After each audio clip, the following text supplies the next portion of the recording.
Hi guys, welcome back to my YouTube channel. As you can see, I'm in a nice comfy pair of pajamas, a robe. It's 11:30 at night and I thought this would be the perfect time to tell my first story time. So here we go. I suggest you grab a hot drink, get a notepad, have a seat and strap yourself in because it's gonna be quite a ride. So I honestly don't know where to start. I don't know where to start. Like, I've told my friends this story and they were like, no Sarah, stop it, you're joking, you're making this up. And I'm like, no, like I literally had to show them the receipts. Like, even if I didn't have the receipts, I wouldn't believe it myself. Like, I still can't believe that this actually happened in real life and it actually happened to me. Like, it's just insane. It's actually insane. So one of my biggest weaknesses is that I'm a chronic procrastinator. If I have something pressing to do, I'll do anything but. I'll binge watch every Netflix series there is. I'll clean my room from top to bottom. And on this particular day, I had something pressing to do and I thought, you know what, instead, I'll join Tinder. I should do. Go on Tinder or go on Monkey because I'm bored. So yeah, cool. I joined Tinder and I'm swiping left, swiping right, as you do. And I matched with a couple of people. So this one guy in particular, he texted me.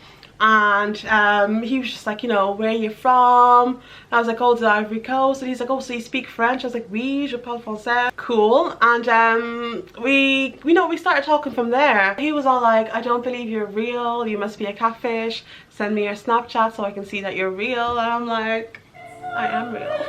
So yeah, I sent him my Snapchat and yeah, we started talking even more from then.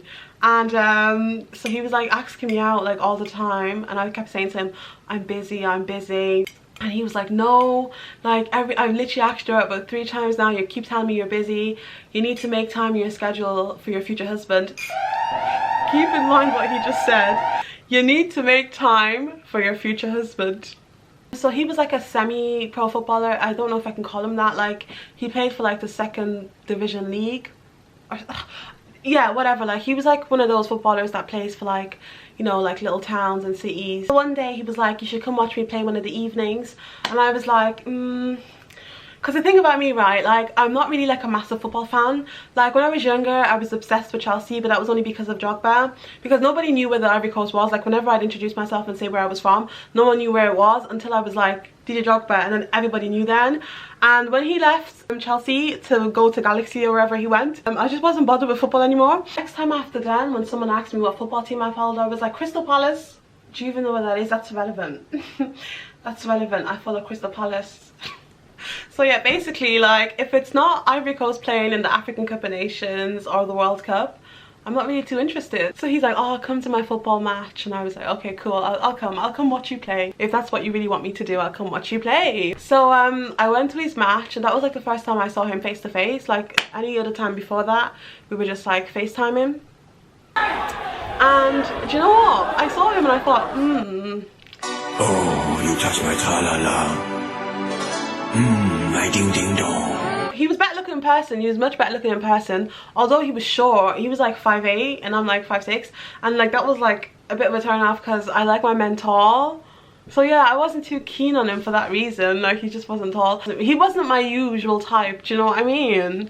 But anyways, I was watching him play and like the crowd was cheering him on and he was actually a really good player. And you know, when I spoke to him after the match, he was quite charismatic. Like, he had a really nice demeanor about him.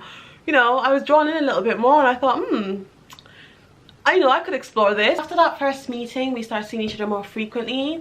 One day I was looking through his Instagram and I noticed that like there was a little mixed race boy with him. So I asked him and he was like, yeah, that's my son. So I was like, okay. It's just not really my preference to date guys with kids. I don't tend to. I haven't even actually given him a name. So let's call him Usman, because that's like a name that's popular in the country that he's from. I'm not going to say where he's from. What I will say is that he's from a francophone, which is like a French speaking country in West Africa. That's all I'm giving you. I just don't want to reveal his identity. So there was that, but I kind of thought I'm not really going to make a fuss about it because I'm not really I'm not really checking for this guy like that. Like, I wasn't really too sure if I wanted anything like long-standing, with anything with longevity with him, so I wasn't really bothered really. Like, about a week after that, he changes his like profile picture on WhatsApp to like a little baby girl, and stupid me, I'm like, oh my god, is that your niece? I love children, like I have a little nephew as well, look at me and my nephew. And he was just like, no, that's my daughter. I was like, oh. Now mind you, the little baby girl was black and his son is mixed race, so I gathered he had 2 kids from 2 different women, and this guy was like 24. So it's like, oh hell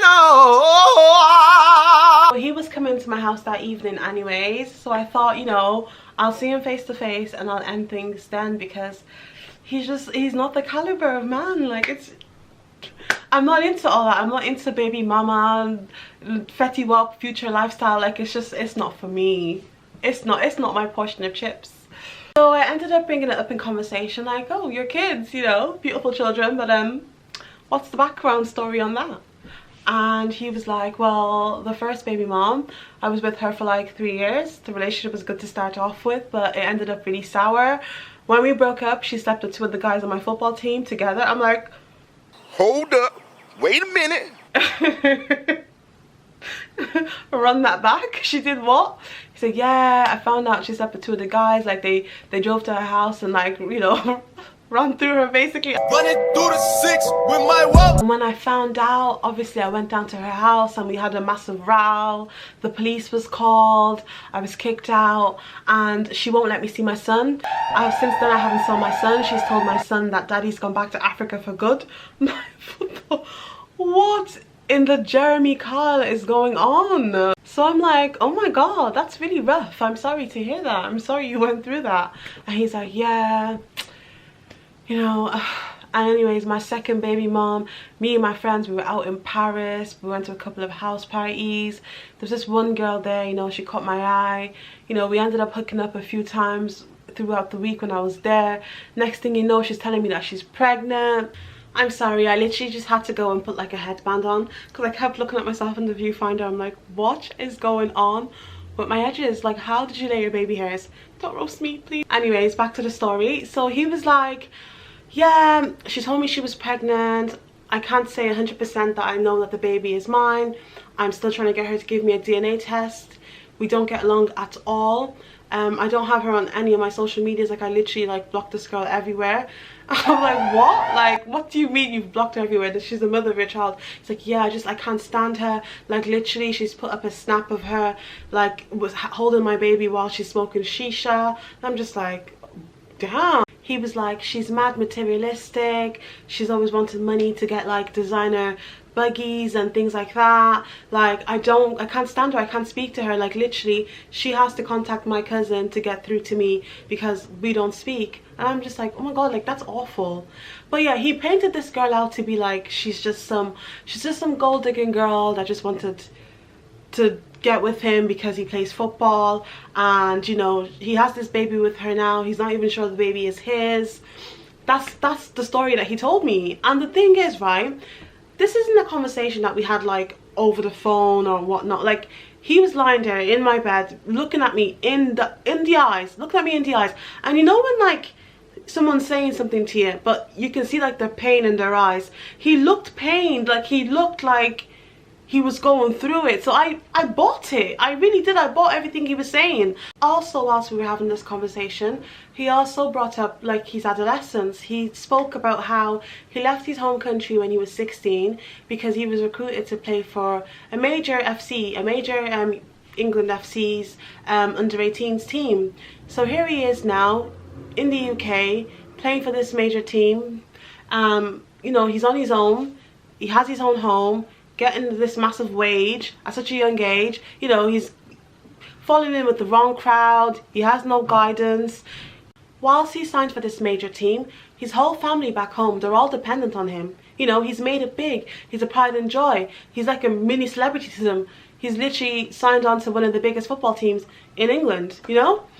Literally, and this is factual because once you Google his name, his whole football career comes up. I obviously can't say his name. This is not the aim of the story time. It's not to expose anyone or anything like that. It's literally just, I don't know, like I feel like women need to hear this story because sis, the red signs, don't ignore them. So I evaluated everything he said to me, okay? And this is how I saw it. This guy has a lot of baggage. You know, there's a lot going on. But at the same time, look how open he's being with you. You know, look how vulnerable he's allowed himself to be. He's letting you in. He's telling you his life story, basically. Give him a chance. He's not your ideal.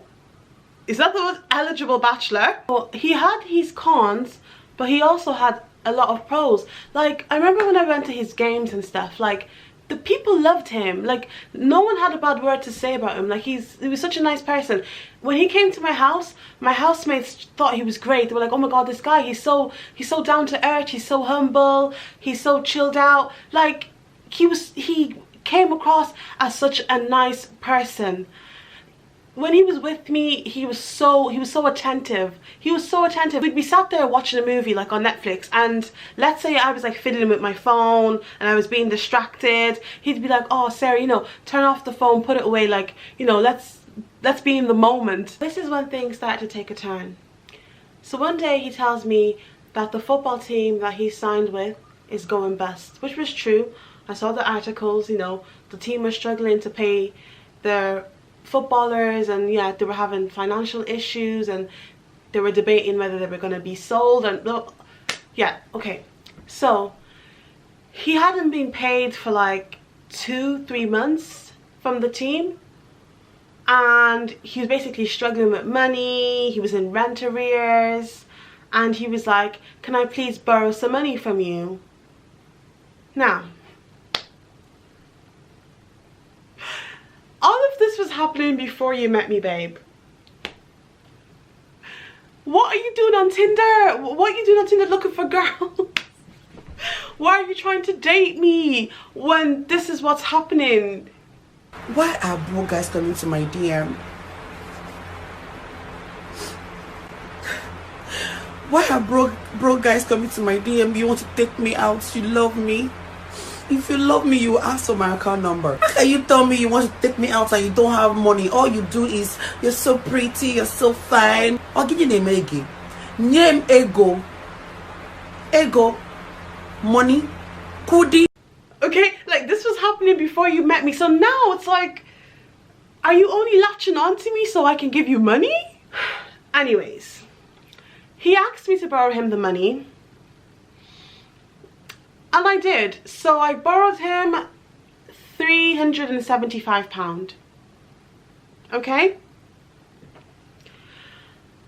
Literally about a week and a half after that,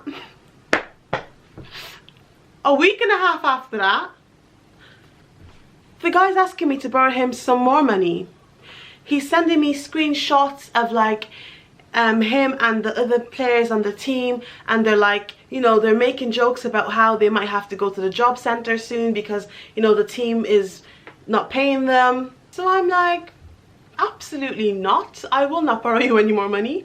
You already owe me money, which you haven't even paid yet, and you're asking me to borrow you more money. What do I look, what do you think I am? Your sugar mom? Like, what's going on here? Like, what is actually going on? And he was like, oh, don't get angry, like, just hear me out, hear me out. I'm like, okay, but before you met me, yeah, where would you have gone for money? Like, is there no one else you could have borrowed money from? He's like, yeah, there is, but the thing is, like, obviously, like, you know, I can't go to my boys like this, blah, blah, blah, blah, blah. Like, so what, you can come to me like this?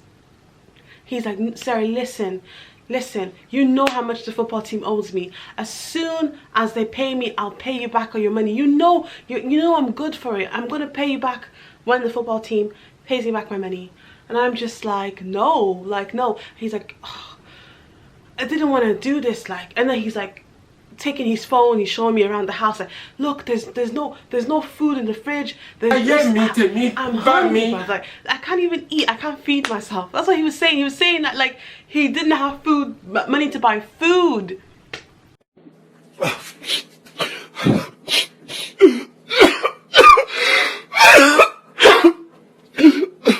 help me out. Okay, fine, whatever. So I sent him another £125. So altogether, £500. So at this point, I've checked out. I'm gone. I'm out of here. Basically, like, he's texting me, he's getting back K or one-word replies. That's if I even reply. I'm not picking up his calls. Like, I'm done. Like, I'm turned off. Like, what is this? I've literally known you for under 2 months. How is all of this happening in like 6 weeks? We're not in a relationship. We're in the getting to know each other stage. Like, we're just seeing each other, and you're literally burdening me with all your freaking life troubles. Like, what is this? No, I don't want any parts of it. I'm out. Obviously, right, I felt like as though I couldn't say it's over because I was like, oh, he owes me money, so I don't want to be like, it's over. Do you know what I mean? So one day he texts me and he's like, just to let you know, I'm taking a quick trip to Portugal for about a week. My cousin booked the trip a while ago, and yeah, I'm just gonna go to Portugal with my cousin. And yeah, he sent me like the screenshot of like his cousin that had booked the trip and blah blah blah. And I'm thinking, like, you really don't need to let me know this. I don't care. Like, you're not my man. Like, if you want, go to Alaska. If you want, go to the Bermuda Triangle. Stay in the Bermuda Triangle. Stay there. I'm here to tell you right now, we don't care. Let me tell you something. We don't care. Like, I don't care about a broke ass whereabouts. Like, do you, boo? So I'm like, okay, cool. Like, enjoy. Tell me why the next day I'm scrolling through Instagram and I go onto his Instagram and I look at his story and he's not in Portugal. He's in Dubai. Jesus is Lord. Do you know what, right? I feel like people just take me for an absolute prick. He's in Dubai. Dickhead. He's in Dubai. And I know this because he'd uploaded like a Snapchat to his Instagram. And obviously I had the filter. He was in Dubai. I rang him. Excuse me? Portugal? Yeah, you're not paying your rent, so you're in arrears. You have no money. The team is not paying you. So please, how are you in Dubai? How are you in Jumeirah Al Beach or whatever it's called? How? You're a con artist. You're a con artist. You've scammed me. 419. My body, oh, problem for my body. I get my problem. Make nobody ask me for money. I broke, gone. I no get in advance. I no get. I repeat, I no get. I broke. I'm open to receiving money. You've scammed me. You've literally scammed me for money. Simple as. He's like, no. Let me explain. Continue. No, what happened is... Will you keep quiet? Chai. So he says, no, what happened was, yes, he'd booked the trip to Dubai months ahead. Like, the trip to Dubai had been booked like 5-6 months in advance, right? And he didn't want to tell me that he was going to Dubai because obviously the situation that he's in at the moment, he doesn't, if he says to me he's going to Dubai, he knows it looks a bit dodgy, so that's why he didn't mention it. But like, I'm in Dubai at the moment, I don't even have any money, like, but at the same time the trip was already booked, everything was already paid for, and although I didn't have any money, I didn't want to like just not go because it would have been a waste, because I had paid for the trip in advance. And I'm just like, oh, do you know, all of this is rubbish. It's all rubbish. Like, ferme ta gueule, je veux rien attendre. Tu es un menteur, un malfrat, un escroc, un imbécile, un sauvage, un mouton.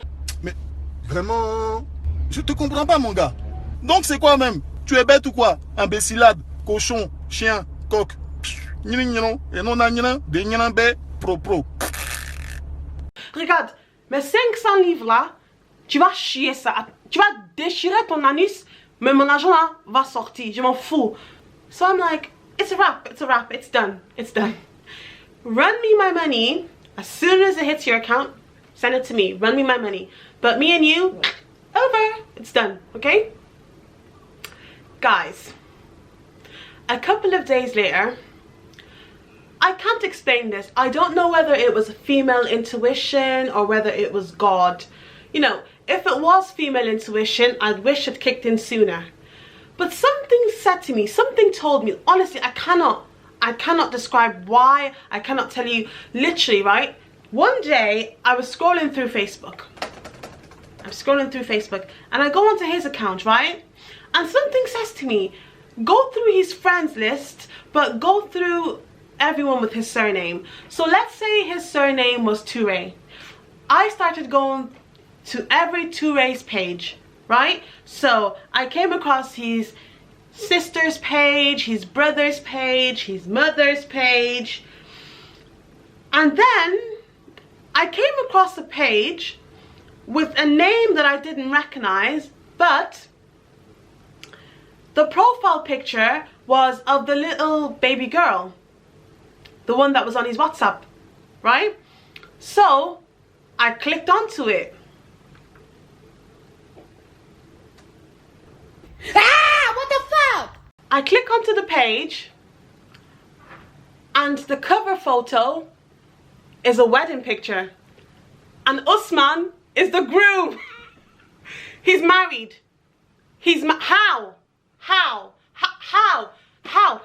How does any of this make sense?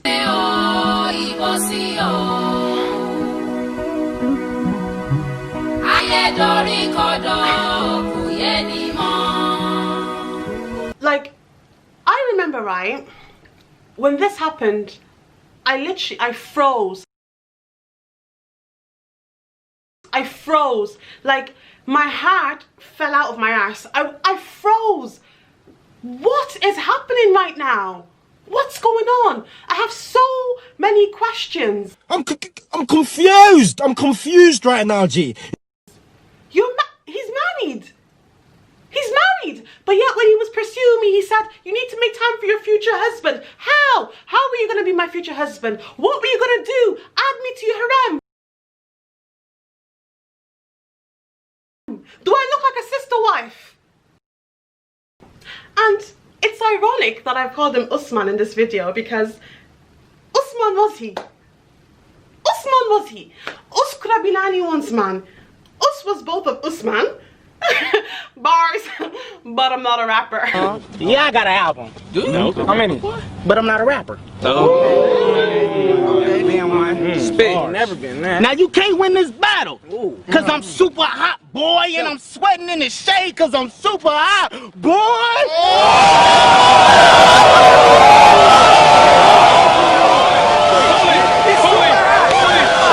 So I'm scrolling through the page. The girl that he'd told me he had a one-night stand with in Paris, that was actually his wife. That was actually his wife. He's married to her a year. The girl he told me that he had a one-night stand with in Paris, and the child that she had, he's not sure if it's his, that was his wife. And that was the child that he conceived within his marriage with his wife. I've never heard nor ever seen anything like this in my life. I mean, there's cheating, and then there's cheating. I mean, and then it's like, you're wondering, but how? How did he do all this? How could he manage to keep it all going? There were secret accounts, there were secret phones, there was, you know, there was accounts that I was blocked from, there was accounts where she was blocked from. بلوك على الفيسبوك، بلوك على الواتساب، بلوك تليفونات، بلوك انستغرام. And so she wouldn't see certain things that he would post with me, and listen, wait for part 2 of the story. Wait for part 2 of the story. In part 2 of the story time, me and his wife are acquainted. Find out whether I get my money back or not. Find out how he did all this. Like, comment and subscribe. Thank you for watching my YouTube channel. I'm gonna go and cry myself to sleep now because honestly, it's brought back a lot of trauma.